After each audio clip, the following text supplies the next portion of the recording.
Olá pessoal, tudo bem? Bem-vindos a mais um encontro dos afiliados neurodigitais. Hoje a gente vai discutir sobre o córtex e as disfunções regionais. Agradeço o Gabriel, o Guilherme e a Mariana pela confecção da apresentação e eles vão discutir esse assunto com a gente então hoje. Muito obrigado, pessoal. Vocês têm a palavra, fiquem à vontade. Boa noite, pessoal. Meu nome é Gabriel, igual o Léo apresentou aí. Eu junto com o Guilherme e a Mariana, nós somos do 8º período de medicina da UniBH, de Belo Horizonte, Minas Gerais. E vamos compartilhar com vocês aqui um pouquinho do nosso conhecimento dessa longa trajetória da medicina. Eu espero que fique tudo muito claro. Qualquer pergunta pode estar me interrompendo, ou então qualquer dúvida também pode estar deixando para o final. Agradeço a oportunidade do Léo. E é isso aí, vamos lá. Bom, então hoje aqui a gente vai falar de córtex e disfunções regionais. Mas o que é isso, disfunções regionais? É mais ou menos o que a gente vem pensando ao longo do curso, aqui com o Léo nas aulas, em diagnósticos topográficos e diagnósticos sindrômicos. É saber também que determinada estrutura tem determinada função, e quando ela é acometida, causa aquela disfunção. Só que nesse conceito, ele precisa ser mais amplo aqui para a gente conversar um pouquinho sobre córtex. Eu não posso pensar em uma determinada estrutura responsável por uma determinada função aqui, uma coisa mais pontual. Isso não acontece em córtex. Então, eu tenho uma região aqui que é responsável por várias funções. Participa mais de uma, outra, talvez até um pouco mais de uma terceira.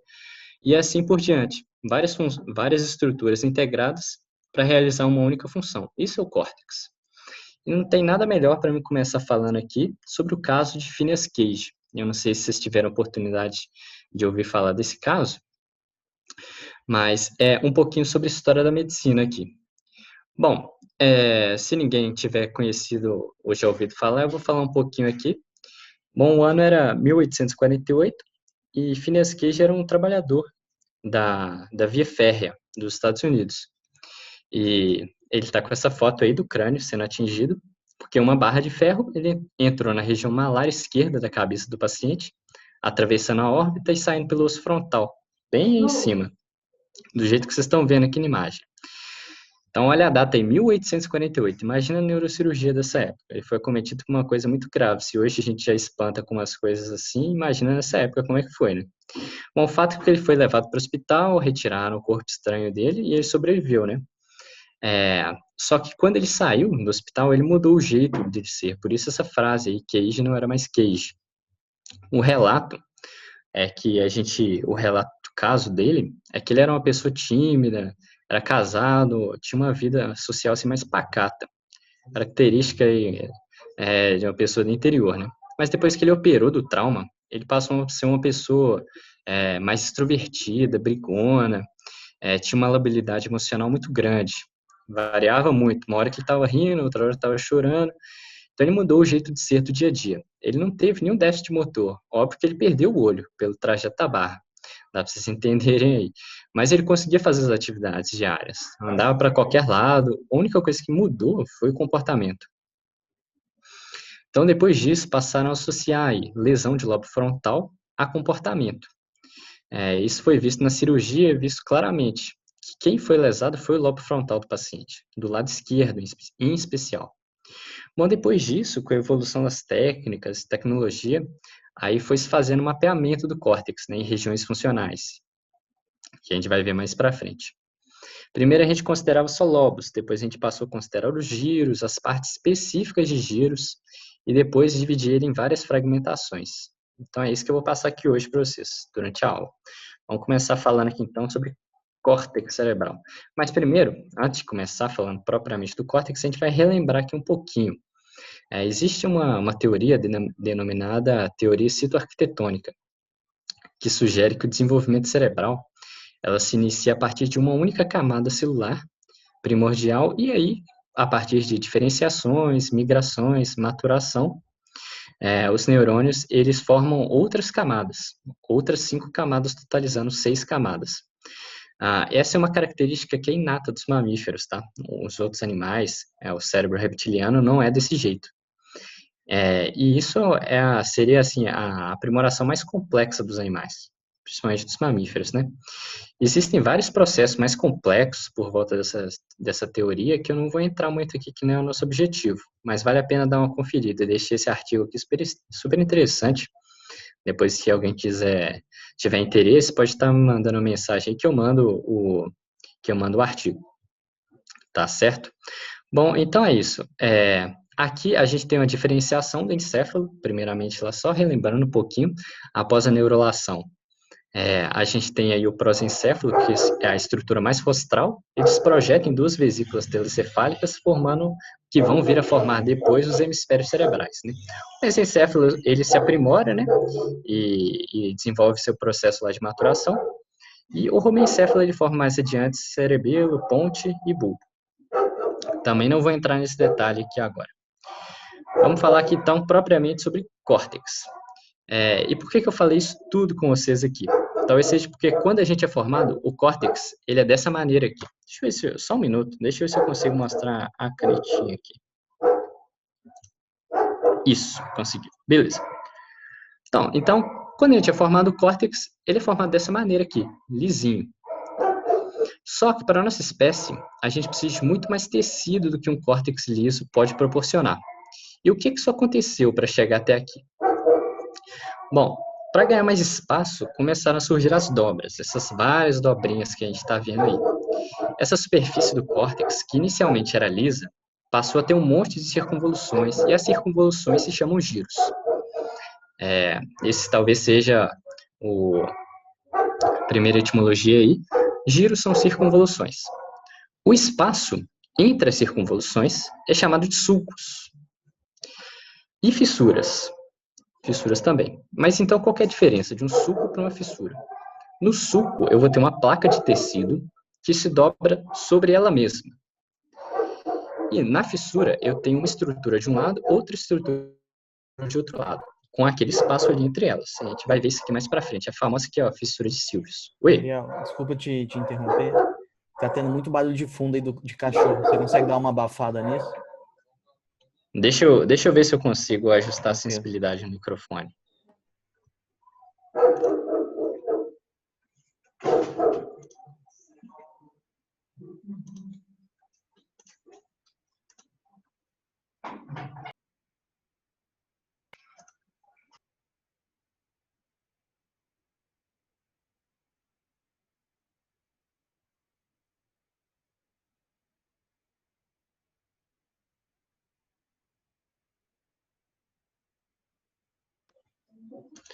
Vamos ver se tem uma melhoradinha agora. Beleza, acho Como que é que tá? melhorou, cara. Vamos ver, obrigado. Melhorou? Ah, não, tá ótimo. Qualquer coisa pode me interromper de novo, Léo, se tiver com muito barulho aí.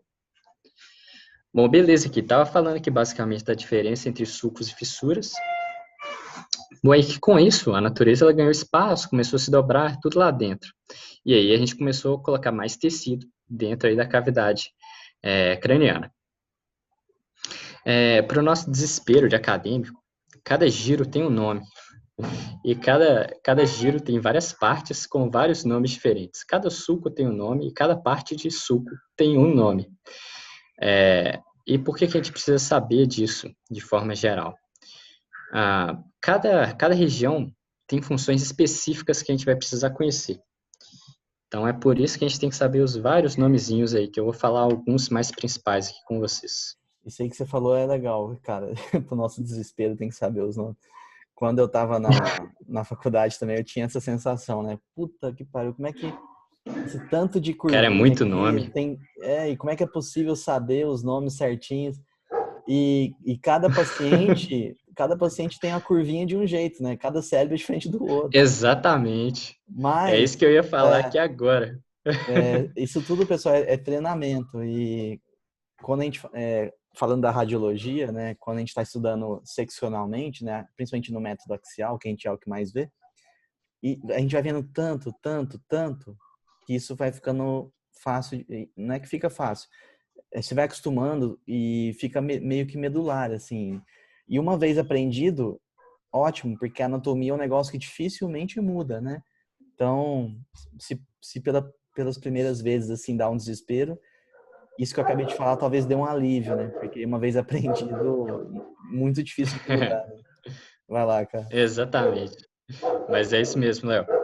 Bom, então aqui nós temos os lobos. No nosso encéfalo, nós temos 5 lobos.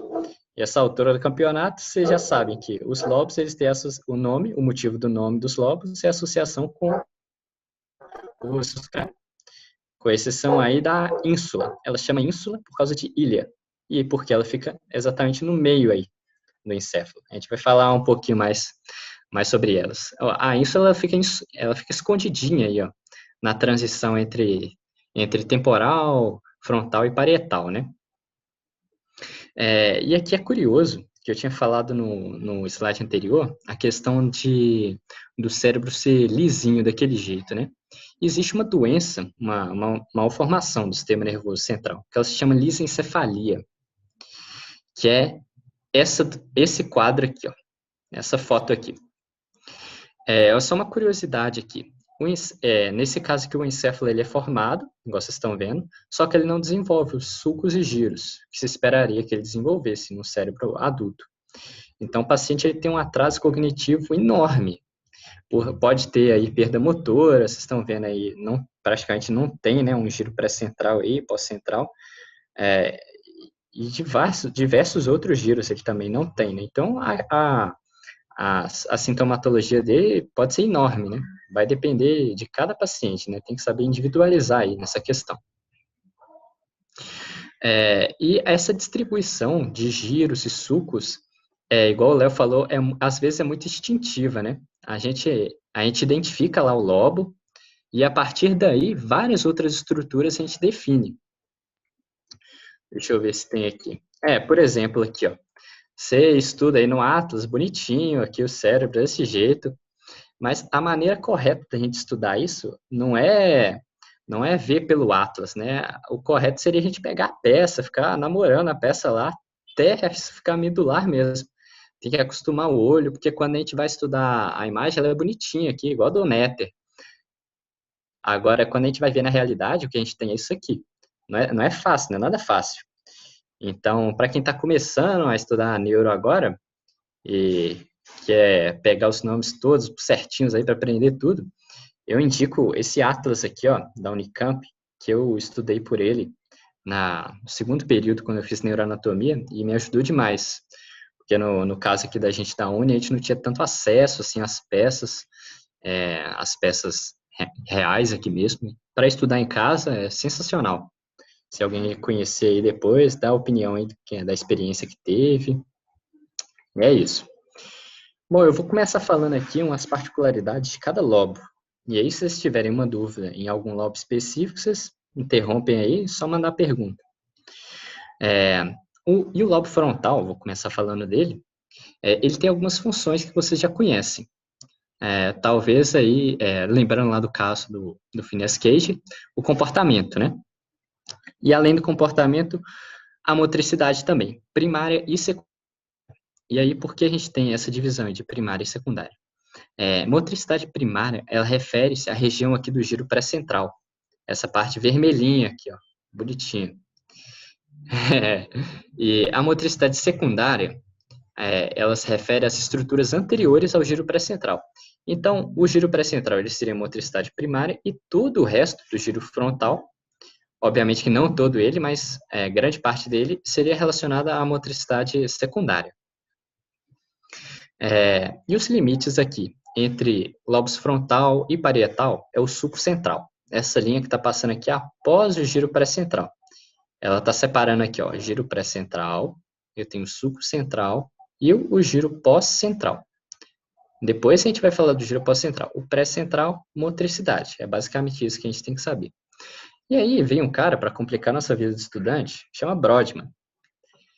Ninguém gosta desse cara na faculdade. Por quê? Porque ele inventou umas 1000 áreas, as áreas de Brodmann lá, que basicamente divide em regiões funcionais, o encéfalo. Você não tem que preocupar com essa região você não tem que preocupar com a numeração de Brodmann agora, não. Tem que conhecer. Na verdade, só precisa saber que existe o tal do Brodmann lá. Ele fez um estudo da citoarquitetura do córtex, né? Na verdade, ele pegou lá o homúnculo de Penfield, que depois eu vou falar para vocês, levou isso para o microscópio e achou quais que eram os neurônios especificamente que estão responsáveis pela região do homúnculo. Ele começou com motricidade e depois expandiu para todo o cérebro. Na verdade, são só 52 áreas, é tranquilo. Numa noite decora tudo. Na prática, isso não é tão interessante, porque a gente não vai ver qual parte do giro pré-central foi acometida, né? Na verdade, a gente vai ver um paciente lá parético, e aí você vai saber que é no giro pré-central. É assim que funciona, né? São as 3 áreas pré-motoras. Você fala com o paciente lá, fulano, levanta seu braço direito. Antes do braço direito do paciente levantar, uma das regiões daí já se acende na ressonância funcional. Na hora que o braço levanta, a área da motricidade primária se acende e ele planeja o movimento e depois executa o movimento. É assim que funciona. A gente tem a área motora suplementar, o córtex pré-motor e a área de Broca, ou área de Broca. Eu já vou falar dessa área de Broca, que é uma área motora suplementar. Não, ainda não. Só falando aqui um pouquinho de comportamento, que é uma coisa interessante, na verdade, uma curiosidade, que o que diferencia comportamento de emoção? Essa é uma dúvida, talvez seja meio óbvio, mas nem tanto assim. Veja bem, o comportamento é uma propriedade, não só do ser humano, na verdade uma questão social, depende do meio, né? Depende, claro, do ser humano também, mas depende mais dos valores sociais. Por exemplo, se eu perguntasse aqui, eu teria certeza que está todo mundo vestido uma roupa aqui agora. Por que não está todo mundo sem roupa? Porque a nossa sociedade tem um padrão de comportamento que é estar de roupa nesse momento. Isso é óbvio. Se alguém aparecer aqui por acaso sem roupa, ele vai fugir desse comportamento e a gente vai pensar que ele é doido. O que ele está fazendo? Está fazendo hora aqui com a nossa cara. Fugiu do padrão do comportamento. Já a emoção é individual. É do indivíduo a emoção. Só depende dele. A maneira como você vai reagir são outros 500, mas a emoção é uma propriedade inata. E é basicamente isso que eu queria falar aqui, para a gente poder começar falando de área de Broca. Deixa eu voltar na outra imagem aqui que está mais bonitinha, depois eu mostro no outro. Então, nós temos um giro aqui, ó, que se chama giro frontal inferior. Esse aqui que está de roxo, azul. Isso. E no giro frontal inferior, a gente tem uma parte que se chama parte triangular. E nós temos outra parte que se chama parte opercular desse mesmo giro. Essa estrutura aqui é um giro só. Nesse giro, a gente tem 2 partes. A parte opercular, aqui, e a parte triangular aqui. Ô, Léo, você me corrige se eu estiver falando errado, hein? Volta lá. Deixa eu tentar mostrar aqui, ó. Oi? Volta lá, naquela. Tá vendo aqui, que ó. o frontal inferior lembra uma letra M, tá vendo isso? Isso. A partezinha mais da frente é a pars orbitalis, a do meio é triangulares e a de trás é operculares. E as 2 últimas de trás são as mais relacionadas com a área de Broca, que é Exatamente. a linguagem de expressão, né? Uhum. O Broca foi um neurocirurgião francês, que ele descreveu um caso, ele fez um relato de caso de um paciente que teve uma isquemia especificamente dessa região. Por isso que ela ficou famosa. Especificamente, o paciente ele teve uma isquemia da parte triangular e opercular do giro frontal inferior. Essa parte que a gente está falando aqui. Então, a descrição do relato era de um paciente que não conseguia falar direito. Ele não conseguia se expressar na realidade. Ele entendia tudo que falava com ele, mas quando ele ia falar, ele não conseguia. E aí foi a partir disso que se criou o termo afasia. Afasia é incapacidade de expressar a linguagem. E aí está a função da área de Broca, expressão da linguagem. Só que aqui tem um ponto importante. Não resumam isso à fala. Linguagem tem uma concepção muito mais ampla, né? Se eu fizer um joinha aqui do outro lado da câmera, todo mundo vai entender o significado e eu não precisei necessariamente falar nada. E a área de Broca, ela é responsável especificamente por essa expressão da linguagem. Já a parte da percepção da linguagem é a área de Wernicke, que não está no lobo frontal. Daqui a pouco a gente fala para ela. Tá tranquilo aqui para as funções do lobo frontal? Eu só falei as principais aqui. Tá. Essa referência aqui que eu deixei, do Cecil Textbook of Medicine, é um capítulo que resume todas as funções específicas dos lobos. Depois, se alguém tiver uma curiosidade, dá uma olhadinha lá, vale o tempo também. Aqui a gente entra em outro tema interessante, que é a questão da dominância. É um conceito, na verdade. Os hemisférios, eles são simétricos, mais ou menos, né? Quando a gente olha para essa imagem aqui, a gente vê que tem relativamente uma simetria. Mas, na verdade, eles não são idênticos. Não só na questão anatômica, obviamente, mas na questão funcional. Preste atenção aí, ó. A área de Broca, ela se localiza na parte triangular e opercular do giro frontal inferior, à esquerda, na maioria das pessoas. E como é que eu vou saber que a área de Broca está à esquerda, na maioria das pessoas? Existem testes extremamente complicados de se fazerem isso, que é basicamente perguntar qual a mão dominante do paciente. E em mais de 97% das vezes em que o paciente é destro, o hemisfério dominante é o esquerdo. E isso significa que a área de Broca está à esquerda. Em mais de 60% dos canhotos, que seriam sinistros aí, eles têm a dominância cerebral também à esquerda. Então, resumindo aqui o que eu falei, na maioria absoluta das vezes, o hemisfério dominante é esquerdo. Só que nos destros, a chance disso ser verdade é muito maior do que nos canhotos. Entenderam a diferença? É só uma questão matemática mesmo da coisa. E qual que é a importância prática disso? Eu estou falando isso aqui, sem ter noção. A importância é que, se chega um paciente com uma lesão no hemisfério dominante, ele tem muito mais perdas do que o paciente que tiver a mesma lesão, só que no hemisfério não dominante. E a linguagem é só uma dessas propriedades. Existe aqui, deixa eu ver se eu coloquei certinho. Tem uma estrutura aqui, ó, no encéfalo, que é essa daqui, ó. Vocês já ouviram o nome dela aí, com certeza, que chama corpo caloso. Aí vocês viram nas partes aí que existe o joelho do corpo caloso, o corpo mesmo, o tronco, não sei, e o esplênio aqui do corpo caloso. E qual que é a função dessa estrutura? É basicamente integrar todos os dois hemisférios. Exatamente como uma comissura funciona na região do mesencéfalo, né? E essa integração que é feita pelo corpo caloso, ela permite que seja simétrica a nossa atividade. Se eu pego um objeto sem olhar com a minha mão direita, eu consigo identificar que objeto é esse se eu pego a esquerda também.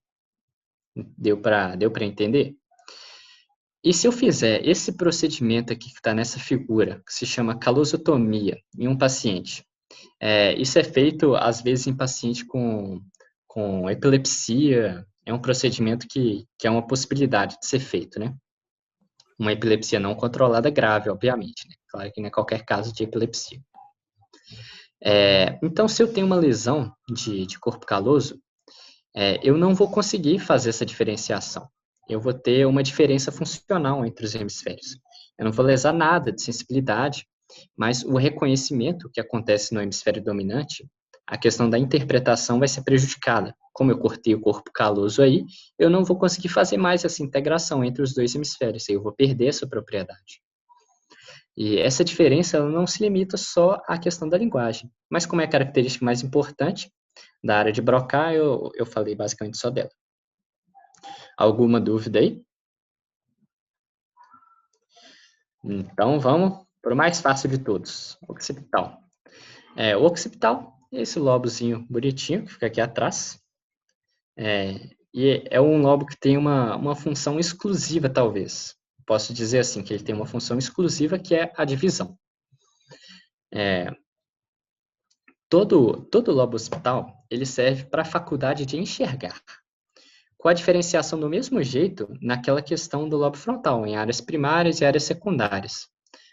Aqui não está dando para ver bonitinho, mas daqui a pouco a gente vai ver. O centro cortical aí da visão, já que a gente está falando sobre ela, é esse sulco que está aqui embaixo, um azul, chama sulco calcarino. Desculpa.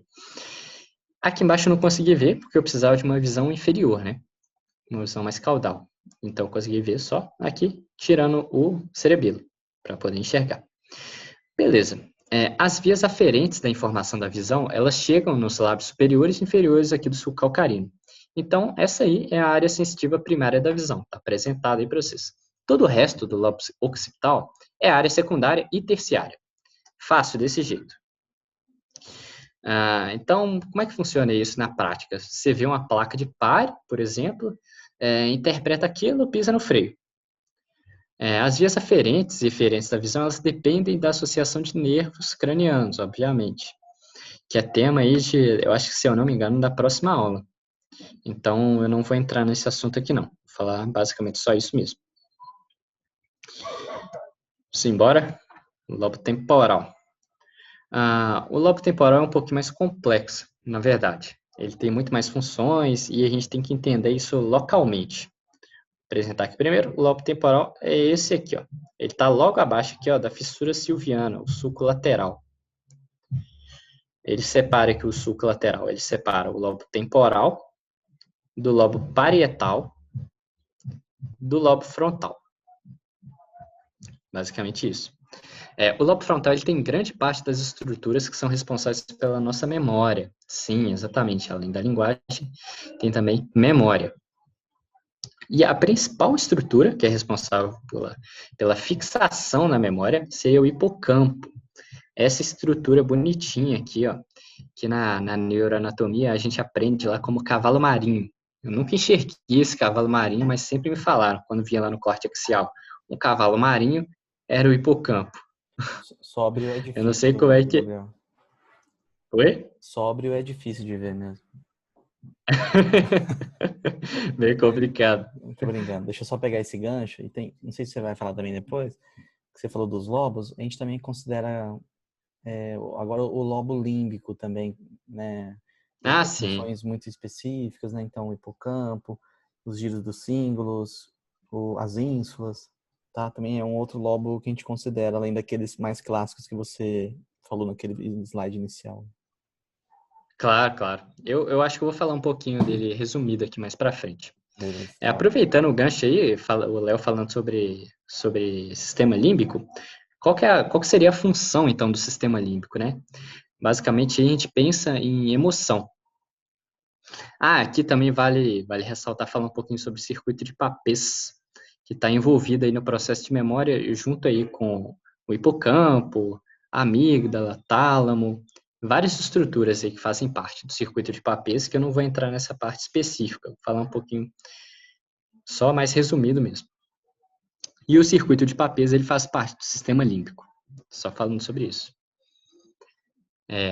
Além dessa parte de sistema límbico, a gente tem aqui a área de Wernicke, que eu tinha falado lá quando eu comecei a falar um pouquinho sobre linguagem, né? A área de Wernicke aqui, eu vou mostrar para vocês aqui.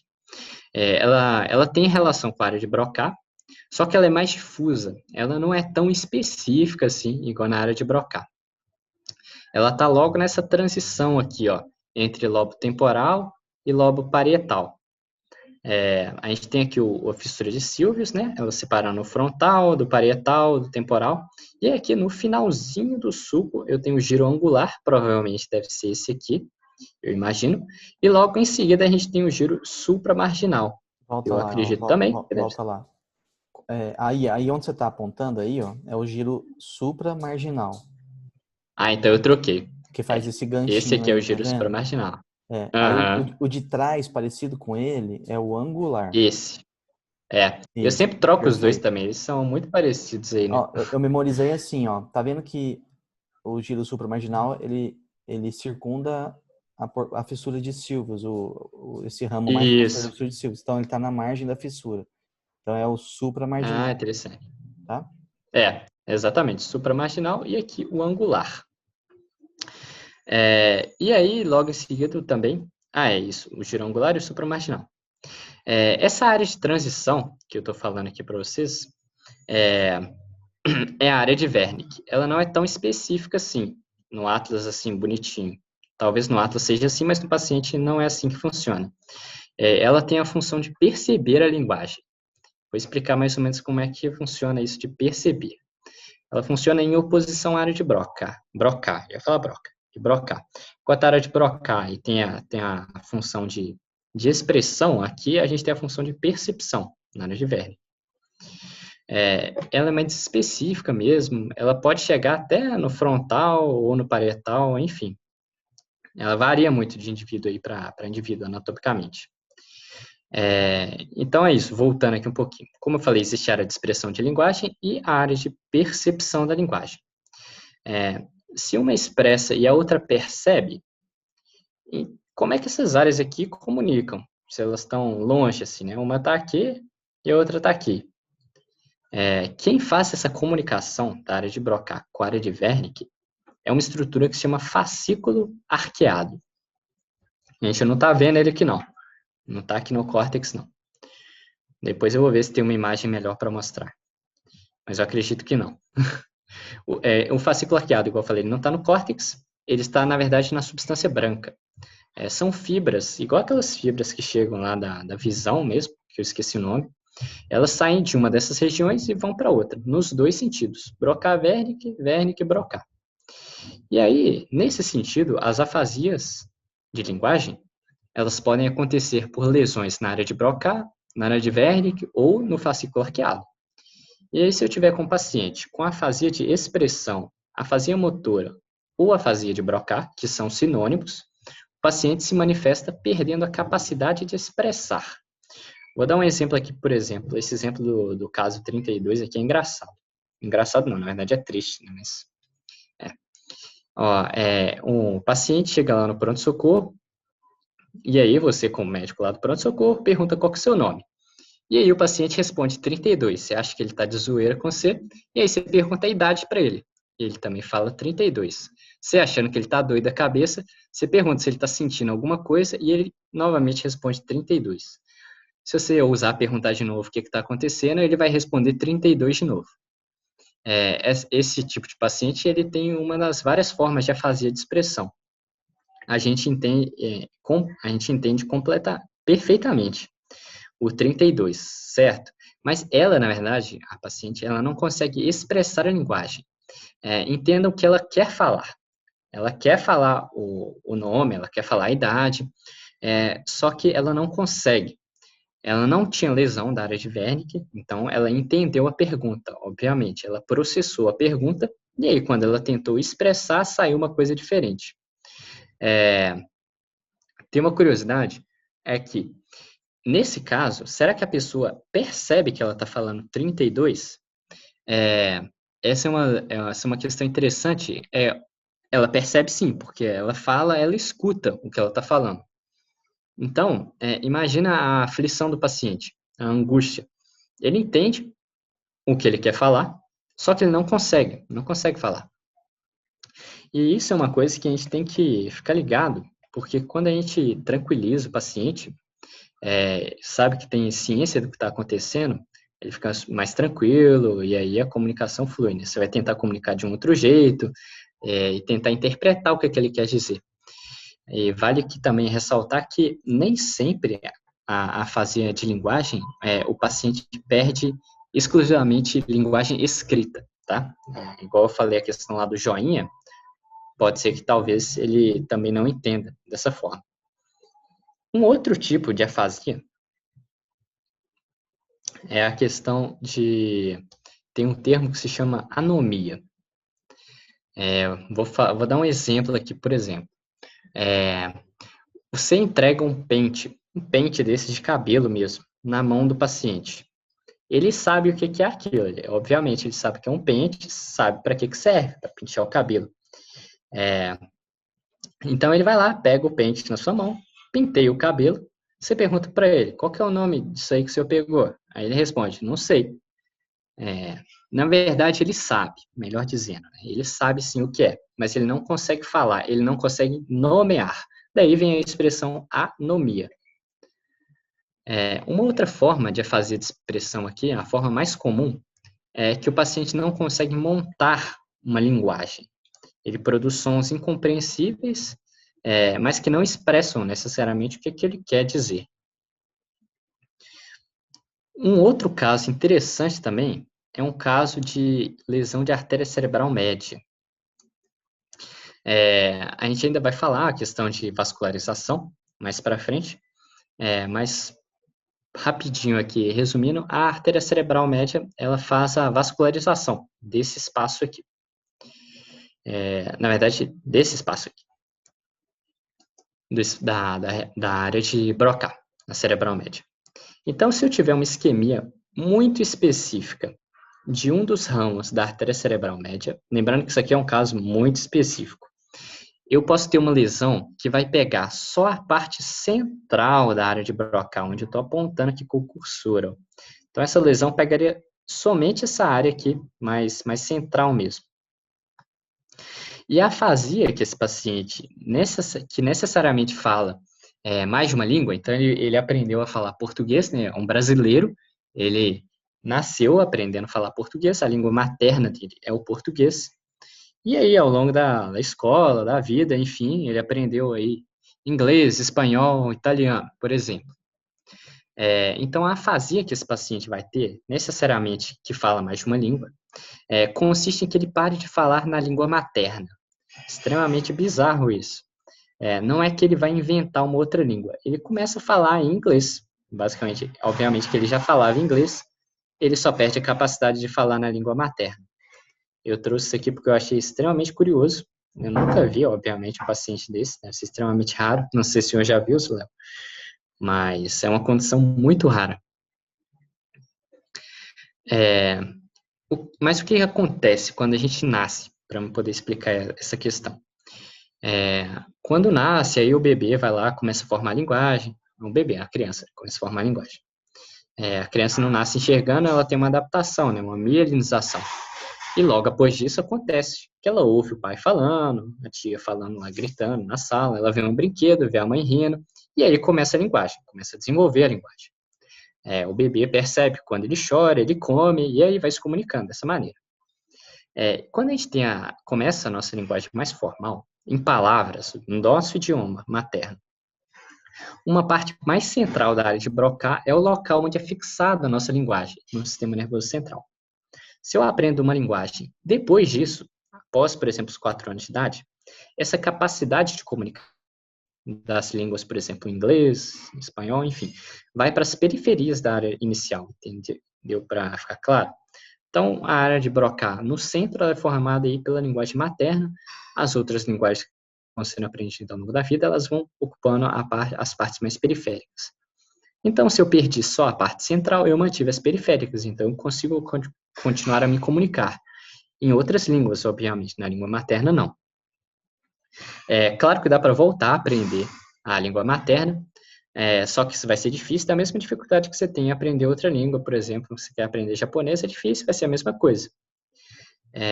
Basicamente isso. Talvez uma fisioterapia, com fonoaudiólogo, enfim, talvez ajude nessa tarefa, né? No caso de afasia de Wernicke, que eu falei demais aqui das outras e não falei do principal. Tá. Aqui eu acho que deu para mostrar bonitinho aqui o hipocampo, essa estrutura aqui, ó. Tenho quase certeza que é essa estrutura aqui mesmo. Mas não tem nada de cavalo marinho aqui, não. Eu acho que é no corte axial mesmo. Tá certo. Deixa eu voltar aqui. Tá. Só para falar um pouquinho aqui de afasia sensitiva, né, que é a afasia de Wernicke, que eu não falei mais especificamente. Vou dar um outro exemplo. Você está lá de novo no consultório, chega o paciente para você e fala: bom dia, doutor, tudo bem? Aí você responde: claro, bom dia, como é que o senhor está? E ele responde: está calor hoje, não está não, doutor? Aí você vai, pergunta para ele: o que o senhor está sentindo aí? E ele responde: eu vim para cá de carro, pronto-socorro, estacionei ali fora. Que coisa bizarra foi essa, na verdade? O paciente ele desencadeia qualquer conversa que ele quiser, mas quando ele tem uma resposta dessa conversa, ele não consegue interpretar. É basicamente isso, a ideia da afasia de percepção. Imagina que, para ficar mais fácil, imagina que eu continuo o resto dessa aula aqui falando em grego arcaico. Obviamente que aqui ninguém fala grego arcaico, vocês iam ouvir o que eu estivesse falando, Claro, mas vocês não iam entender nada. Isso é uma fase de percepção. Obviamente que não necessariamente. Você tem que saber grego arcaico. Isso não quer dizer que é uma fase de percepção. Mas imagina a angústia desse tipo de paciente. Ele fala alguma coisa e ele não consegue perceber que está sendo entendido. Ele não percebe se ele está sendo entendido ou não. E acho que o problema está com a gente, entendeu? Não tem uma resposta de volta para ele. É basicamente isso. Uma outra forma também de afasia de percepção, mais rara, claro, é uma afasia de condução. Lembra que eu falei lá do fascículo arqueado, que comunica área de Broca com a área de Wernicke? É uma lesão mais complexa. Dá para diferenciar uma da outra, só que é mais difícil. Com esse paciente é impossível ter um diálogo. É impossível. É um diálogo de fala, usando a fala, que é a maneira mais tradicional de comunicação, né? Então, o paciente ele consegue desencadear um diálogo da mesma maneira com quem tem afasia de Wernicke. Ele fala bom dia, você responde, ele percebe, mas não consegue concatenar essas duas frases. É um paciente que fica com um diálogo solto, né, perdido. Você fala uma coisa, ele não vai perceber aquilo, não vai expressar direito. Enfim, é basicamente isso. Uma outra função, que eu já até dei um spoiler aqui, do lobo temporal, é a audição. É importantíssimo. Na figura aqui, eu acho que eu cortei um pedaço do temporal, do parietal. E aí tá aparecendo aqui, ó. Deixa eu mostrar aqui bonitinho. Tá aqui cortado um pedaço do parietal e o temporal ele tá rebatido aqui, ó, para mostrar aqui embaixo a ínsula, né? Estaria aqui a ínsula. Enfim, ela foi cortada aqui também. Mas a intenção de eu mostrar essa imagem aqui é para mostrar os giros temporais transversos, esses dois giros aqui, ó. E eles são importantes porque o giro temporal transverso anterior é o endereço final das vias auditivas. Ele está aqui bonitinho, aqui, ó, endereço final das vias auditivas. Bom, e como é que é essa via auditiva? Ó, só dando um spoiler aí da próxima aula, a gente tem aqui o vestíbulo coclear, né, o oitavo par craniano. Então, é uma via que entra, decursa, sobe e decursa lá em cima. E qual que é a importância desse caminho aqui, que eu descrevi aqui sucintamente? A questão é que, em determinado momento, parte dessas vias aqui, olha, elas estão indo para um lado, subindo, e outra parte está continuando, ascendendo, né? Então, se eu fizer uma lobectomia, ir lá e arrancar o temporal do paciente, remover todo o lobo temporal, né? Ele não vai perder a audição em nenhum dos dois lados, e nem parcialmente, o que não ocorre na visão. Se você lesa parte do trajeto, você vai ter lá uma quadrantanopsia, talvez, se for uma lesão mais para trás, né? Lá em hospital, lobo occipital. Mas aqui, como a via acende, decursa de novo, decursa aqui embaixo. Então, a gente tem trocas de vias. Então, tem dos dois lados. Então, se você fizer a lobectomia aqui, arrancar o temporal, obviamente, ele não vai perder nem um pouco de audição por causa disso. Aqui, só falando mais um tiquinho, diversas estruturas aqui, né, fazem parte do sistema límbico. Tem essa imagem tradicional, que é basicamente o que a gente precisa saber. O sistema límbico, basicamente, é um conjunto, por isso botei aqui integração. É um conjunto de diversas estruturas responsáveis pelas emoções, né? Raiva, tristeza, alegria, saudade, assim por diante. O sistema límbico, ele envolve, obviamente, o circuito de Papez. Aqui a área septal, envolve giro do símbolo, está logo aqui em cima do corpo caloso. Desculpa. Então, são várias estruturas de vários pontos diferentes que vão comunicar, inclusive, lobos diferentes. Então, o sistema límbico é muito amplo. O que a gente precisa saber é que se eu sentir cheiro de alguma coisa, de um determinado perfume, eu vou me lembrar de uma pessoa. Se eu escutar uma música, talvez eu me lembre de uma época da minha vida que eu gostava daquela música. Eu lembro talvez até de alguma roupa que eu estava vestindo no dia. Se eu tiver uma lembrança, eu posso sentir o gosto de alguma comida que eu comi há muito tempo atrás, enfim. É basicamente uma integração estrutural mesmo, integrando várias emoções. Basicamente isso, de sistema límbico. Gabriel, antes que eu Lobo parietal. esqueça, Opa, só volta lá no temporal, que eu esqueci de falar na hora que você estava, só para não te interromper. claro. Quando você falou dos transversos, que a área... Pode passar mais um. Eu acho que está aqui na frente, na via auditiva ali. Isso. Isso. Na prática mesmo, a gente define, bem definido mesmo, só um giro transverso, temporal transverso, que a gente chama Uhum. de Herschel. Giro temporal transverso de Herschel é o epônimo, tá?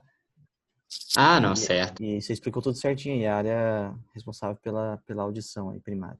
Tá? Tá certo, Léo. Vai lá. Vamos continuar aqui então. Tava falando aqui, mas eu acho que eu não cheguei a começar, não. De lobo parietal. Talvez seja o lobo mais complicadinho, porque tem muitas funções específicas, inclusive uma delas, que eu já falei lá anteriormente, é de sensibilidade geral. O lobo parietal, ele tem um giro, aqui ó, um giro pós-central. Lembra lá ó, que eu falei aqui, ó, giro pré-central, esse grandão aqui, aí ele é dividido do giro pós-central, ele faz uma curvinha aqui embaixo, ó, por o sulco central aqui ele divide o lobo pré-central de lobo pós-central. O pós-central é esse que está aqui em laranja, né? Na legenda aí seria o vermelho. E ele tem a função de sensibilidade geral. O lobo parietal é grande, então toda região que não for o lobo pós-central tem uma função de parasensitiva secundária. É a mesma questão lá da parte da motricidade, né? É questão de interpretação e associação sensitiva. Então, cada lobo ele tem uma memória associada. Memórias associadas, por exemplo, a formas de sensibilidade. Um exemplo disso é que você sabe que se você espetar o seu dedo com uma agulha, vai doer. Obviamente, você não vai fazer isso. A memória da dor está aí. Chegou no hipocampo lá, passou pelo circuito de Papez, foi registrada no parietal. Portanto, então, o registro de memória, ele acontece em vários lugares. Mas eu não vou entrar aqui em memória, porque memória é um trem difícil de explicar, meio complicado. O parietal, ele tem outras funções também. Na parte mais inferior do giro pós-central, acho que aqui estaria melhor para mostrar. Desculpa. Na parte mais inferior aqui, ó, do giro pós-central, no homúnculo sensitivo, a gente tem aqui a língua. E é o córtex responsável por nossa geosia. O que é isso? Geosia. Capacidade gustatória. Então, o centro da gustação fica aí. Muito próximo, inclusive, da ínsula, né? Que a ínsula está logo aqui, nessa parte. E por que diabo eu estou falando isso? Que tem a ver a ínsula aí com capacidade gustatória. Que também, muito perto disso, inclusive, a gente tem o uncus. Eu acabei não falando do uncus, mas ele fica no giro temporal inferior. Talvez aqui, ó. Aqui não dá para mostrar, ele tem que ser numa visão inferior, né? Mas por que isso é importante? Porque o olfato, ele interfere na nossa capacidade de sentir gosto. Olfato e paladar andam juntos, e o uncus é a via final aí da capacidade olfatória. Por isso que é importante. Bom, além disso, uma outra função do lobo parietal, uma característica, na verdade, é essa também assimetria dos hemisférios, como eu tinha falado anteriormente. Vou falar um caso aqui, mas esse M negligência. É um caso extremamente raro, específico, que só acontece em pacientes com lesão de lobo parietal à direita. Não acontece em lesões de lobo parietal à esquerda. Tá. Aqui dá para ver bonitinho, como eu tinha falado. Só voltando um pouquinho lá. Isso aqui é o uncus. Essa estrutura aqui ó, embaixo, no giro temporal transverso inferior. Ele está pertinho aqui da ínsula e também pertinho do centro gustatório. Por isso que está integrando essas diversas funções aí. Essa aqui é uma visão inferior do encéfalo, tá certo? Aqui está pegando temporal do outro lado, e é um Mickey aqui, né? A orelhinha do Mickey, o mesencéfalo, enfim.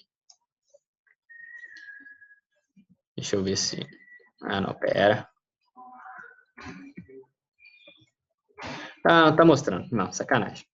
Mas então eu vou falar rapidinho aqui dessa síndrome de hemínegligência, que é o que eu estava falando, que é extremamente raro e só acontece em pacientes com lesão de lobo parietal direita. Então vocês vão ter que imaginar aí, já que a imagem não carregou. O lobo parietal ele integra tantas funções que às vezes se torna uma coisa mirabolante, né? E é exatamente isso o caso da síndrome de hemínegligência. E como é que funciona, basicamente? Para um paciente que tem lesão no lobo parietal direita, tudo no mundo à esquerda dele deixa de existir. Vou pontuar aqui uma coisa. Ele não tem lesão de nada de via auditiva. Ele enxerga perfeitamente. Então, guarda isso. Tudo no mundo dele à esquerda para de existir. Como é que isso funciona? Na prática, o sujeito acorda de manhã, vai lá na frente do espelho, imagina aí. O sujeito acordou, vai na frente do espelho, ele faz a barba do lado direito. Não faça a barba do lado esquerdo. Ele senta para poder amarrar o cadarço, botou o tênis, vai sair. Ele senta para poder amarrar o cadarço, ele amarra o cadarço à direita e não amarra o cadarço à esquerda. Se é que ele vai colocar sapato no pé esquerdo, né? Esse é outro ponto também interessante. Mas aí você chega para ele e pergunta: meu querido, você não fez a barba do lado esquerdo, não? O que aconteceu? E aí ele vai olhar: nossa, é mesmo. E aí ele vai pegar, vai fazer de novo a barba, só que na metade direita da face esquerda. E vai deixar a metade esquerda sem fazer, vai deixar com a barba na metade esquerda da face esquerda. Continua não existindo o lado esquerdo para ele, concorda? Ele ajustou ali a visão dele para poder ver o lado esquerdo, mas a parte esquerda do lado esquerdo continua não existindo. Se a gente tem um raciocínio meio superficial nisso, você vai pensar que o cara é doido. Só que a gente tem que entender isso como uma forma de agnosia. Nada à esquerda é percebido. Ele não tem problema de visão, eu tinha falado. Ele não tem problema de audição, nem nada. Ele simplesmente para de reconhecer as coisas à esquerda. É basicamente isso. Depois vocês deem uma olhadinha aqui, ó. Eu botei esse estudo de caso aqui, é interessante. Uma síndrome de hemionegligência. Tá o DOI dele aqui, é só jogar lá nesses sites russos, que mostram maravilhosamente pra gente os artigos. e dá uma olhadinha depois, se alguém tiver interesse. Aqui, pincelando um tiquinho, falando sobre formação reticular. Para quem nunca ouviu falar de formação reticular, a função básica dela é a ativação do córtex. Falando um pouquinho aqui de anatomia. Então, a formação reticular, ela começa na parte mais alta da medula, ela sobe no tronco e chega no nosso diencéfalo. Essa porção aqui. No diencéfalo, ele se espalha para todo o córtex. Basicamente isso. A função dele é ativar o córtex. Tá, vamos começar falando um pouquinho aqui sobre sono e vigília. É a formação reticular que me deixa dormir e me deixa acordar. Ela que define o dormir ou acordar, define o desmaiar também. Se a gente toma uma pancada muito forte na cabeça, o que a formação reticular vai fazer é desligar o sistema nervoso para proteger ele. Se for uma pancada que não foi específica do sistema nervoso, ela perde a consciência porque a formação reticular desligou o sistema nervoso. É isso que acontece. Sobre o controle eferente da sensibilidade, é meio esquisito falar isso, né? Porque controle eferente da sensibilidade. Concorda que teria que ser aferente, porque sensibilidade tem mais a ver com aferências do que eferências? Mas como é que isso funciona, na verdade? Funciona, na verdade, em diversos âmbitos.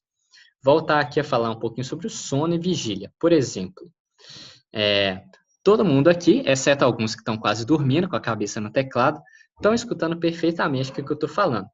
Se por acaso alguém estivesse dormindo, o som permaneceria o mesmo no ouvido da pessoa, apesar dela não escutar nada do que eu estou falando, aqui agora. Mas por que isso acontece? Quem dá o limite dessa percepção? Tadã, formação reticular, exatamente isso. Isso que a gente está falando aqui para quem está acordando agora. Então, a formação reticular, ela permite que a gente ouça o estímulo acordado e não ouça o estímulo enquanto estiver dormindo. É óbvio que isso varia de pessoa para pessoa. Tem pessoas aqui que perdem o sono leve e tem pessoas que têm um sono mais pesado. Quem define a intensidade desse estímulo que acorda o paciente, no exemplo que eu estou mostrando, é a formação reticular. Um outro exemplo curioso aqui agora vocês estão sentindo a cadeira que vocês estão sentados? Obviamente que eu falei, agora vocês estão sentindo. Mas vocês não estavam sentindo antes. Porque a via neurológica, ela está funcionando perfeitamente, normalmente. Mas vocês não percebiam porque a formação reticular impedia que vocês estivessem percebendo o estímulo. Isso, por que isso acontece? Imagina que se fosse possível a gente perceber todos os estímulos que a gente está a todo momento. Não teria um jeito de concentrar, seria impossível, né?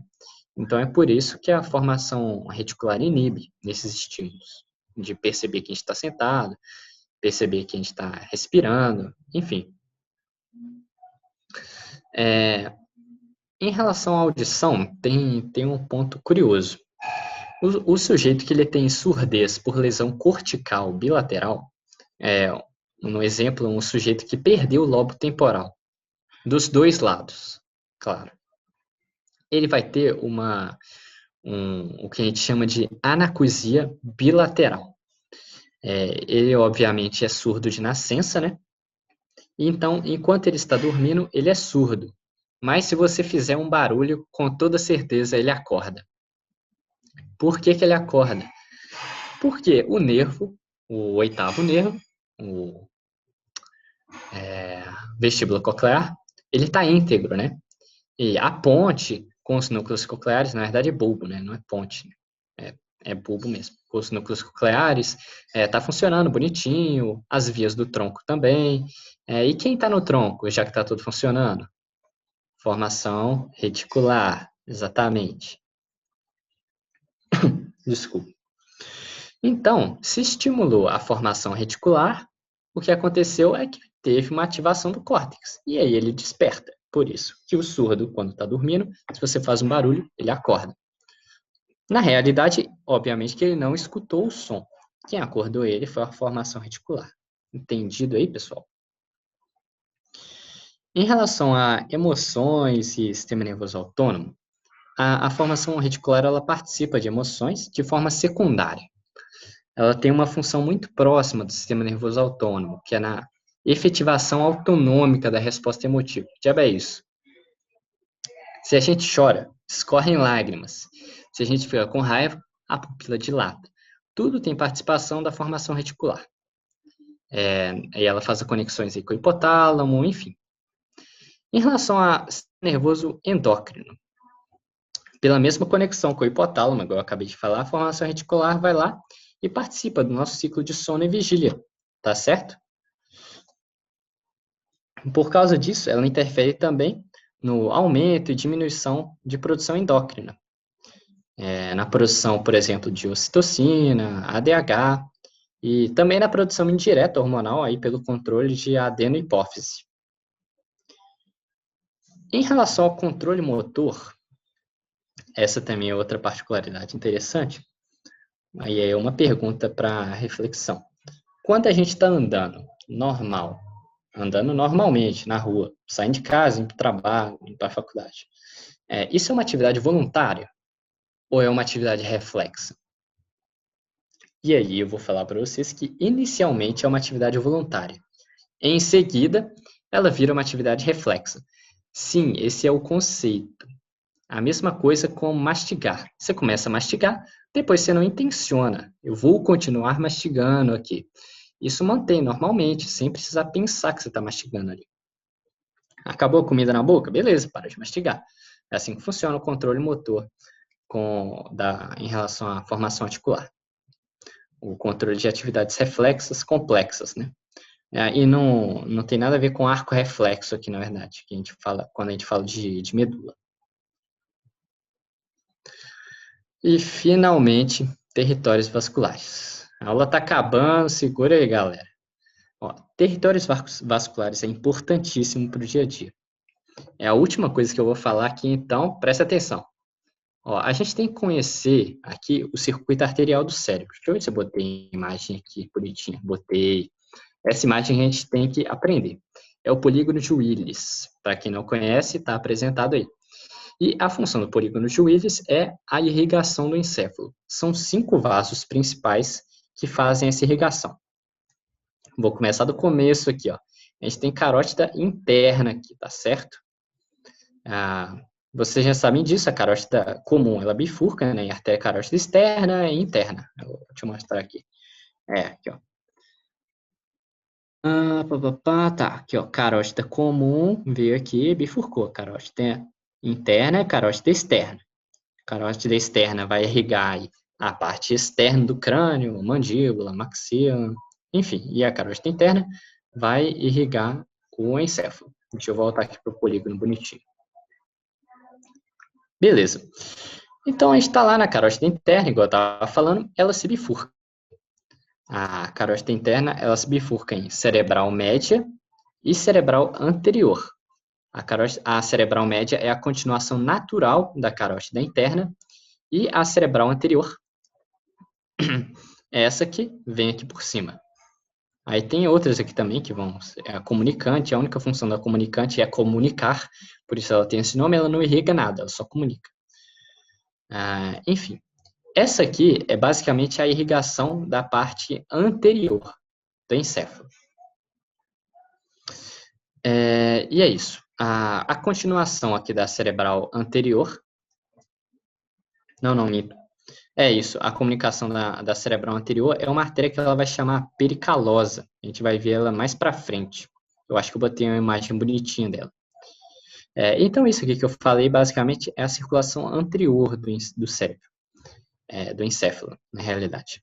E tem também a circulação posterior. Como é que ela funciona? A circulação posterior, ela começa mais embaixo. Deixa eu achar ela bonitinha aqui.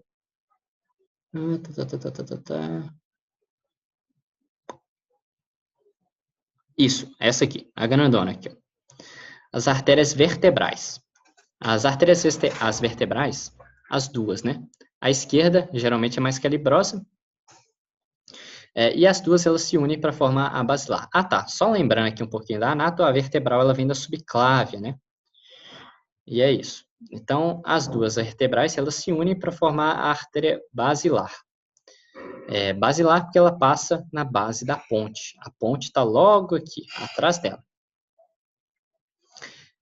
Enfim, a artéria basilar ela tem vários ramos. Esses ramos aqui, ó, que são as artérias cerebelares, de modo geral. Eu acredito que elas não têm os outros nomes. Em geral, são artérias cerebelares. E o que interessa para vocês aqui, para a gente, é o ramo mais alto da basilar. No topo da basilar, ela bifurca mandando um ramo para a esquerda e um ramo para a direita. Cada um deles é uma artéria cerebral posterior. Cada artéria cerebral posterior se comunica com a carótida interna por meio de um outro vaso aqui que é estritamente comunicante, igual eu falei aqui da comunicante anterior, que é a artéria comunicante posterior. Ela só serve para comunicar, ela não irriga nada. Bom, está descrito aqui o polígono de Willis, é basicamente isso que a gente tem que saber. Mas, além de saber o polígono de Willis, com os nomes bonitinhos, talvez o mais importante é saber os territórios vasculares de cada artéria que irriga o cérebro. Por quê?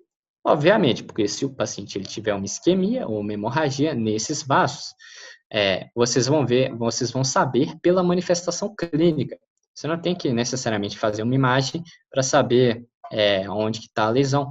Se ele tiver uma manifestação talvez comportamental, ou igual eu falei um pouco lá de expressão da linguagem, talvez a artéria afetada seja a cerebral média.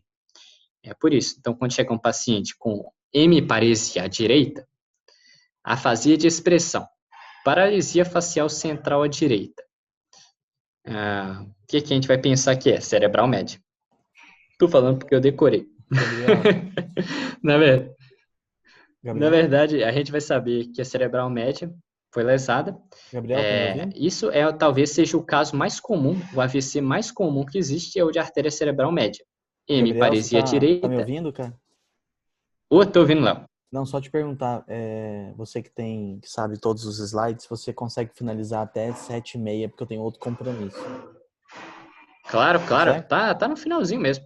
É uma, Tá exatamente no finalzinho. tá excelente sua apresentação, cara, só por conta desse outro compromisso mesmo, viu? Não, Vai lá, claro, vai lá. claro, Léo. Ó, vou falar mais 5 minutinhos aqui e depois a gente já encerra. Tranquilo, vai lá. Só vou explicar essa questão do AVC aí de cerebral média. À esquerda, obviamente. E por que que o AVC de cerebral média à esquerda é o mais comum? Aí a gente vai ter que lembrar de anato. Porque a carótida interna esquerda, ela sai diretamente da aorta, enquanto a carótida interna direita, ela vai sair da bifurcação, né, do tronco arterial braquiocefálico, que por sua vez sai direto da aorta. Então, ou seja, a carótida interna esquerda é mais calibrosa do que a direita. E além disso, eu já contei aqui que a artéria cerebral média é a continuação natural da artéria carótida interna, cerebral média, né? Da carótida interna, não sei se eu falei errado. Mas enfim, então se tiver um êmbolo cardíaco qualquer, ele provavelmente vai para a carótida interna à esquerda e cai na cerebral média esquerda também, fazendo uma isquemia. Vocês têm que saber os outros territórios também. Claro que não vai saber só esse, né? Se o paciente ele ficou confuso, teve uma paresia de membro inferior, você vai saber que talvez uma possibilidade de ter sido lesada é a artéria cerebral anterior. Se o paciente ele teve uma amaurose aí seria a perda visual aí. Talvez uma possibilidade de lesão seja o lobo occipital, que é irrigado pela cerebral posterior. E assim por diante, né? Isso a gente tem que ir estudando com mais detalhe mesmo, pegar lá igual o Cécio mesmo, dar uma olhadinha como é que funciona a questão das funcionalidades, né? Das funções específicas de cada lobo. Mas é isso. O paciente ele chega com uma alteração, a gente tem que saber qual estrutura foi acometida. E isso aqui é só para exemplificar, né? Como é que funciona. A gente tem que ficar atento aí na hora de dar o diagnóstico, porque isso é vital para o paciente, né? A gente tem que saber acertar exatamente, porque é, tem uma frase, eu acho que ela é assim mesmo, que tempo é cérebro. Então, quanto mais rápido, mais rápido. É basicamente isso que eu queria dizer. As referências que eu usei aqui, vários atos, alguns livros interessantes. Basicamente é isso. Eu agradeço aí pelo Léo, pela oportunidade de estar falando um pouquinho. Eu vou deixar aqui uma frase do Oliver Sacks, com o Sacks, um neurologista britânico aí, mais conhecido, que é ao examinar uma doença, a gente ganha sabedoria sobre anatomia, fisiologia e biologia.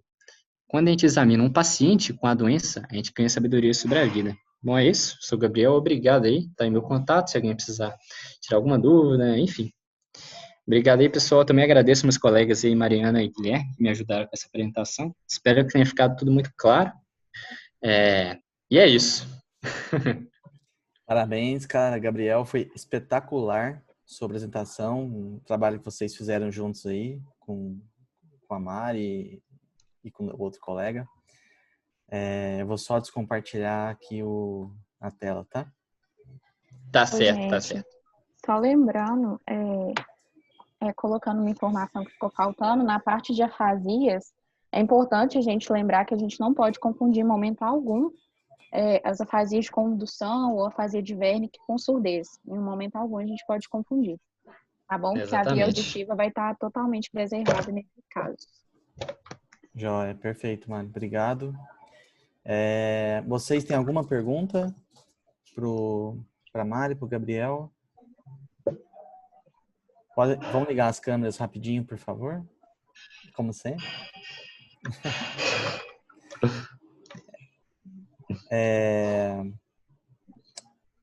O Gabriel, eu vou falar do Gabriel porque foi quem falou, viu, Mari? Mas o elogio é pro grupo, tá? Foi uma das melhores apresentações que a gente teve. E você fala super bem. Então, aproveita isso a seu favor, sabe? É muito legal quando a gente consegue falar igual você falou. Deu para ver que vocês estudaram bastante. Não ficou preso em slide, em PowerPoint, ficar lendo as coisas. Eu sei que tem o charme intrínseco do mineirês, mas teve muito... tô brincando. Eu tenho que puxar a sardinha para nós, né, gente? Foi ótimo, viu? Meus parabéns mesmo. Não, O obrigado aí, elogio Léo. é pro grupo inteiro e aproveitem isso aí que vocês têm. Só vai ser positivo a favor de vocês mesmo, tá? Mari, mesma coisa, tá bom? Elogio para todos. Todos vocês também que assistiram. Tem alguma pergunta, gente? Obrigada. Júlia, Patrícia, Amanda, Tiago, Paola, Laura. Falei todos. Deixa eu só... Vou tirar nossa fotinha aqui.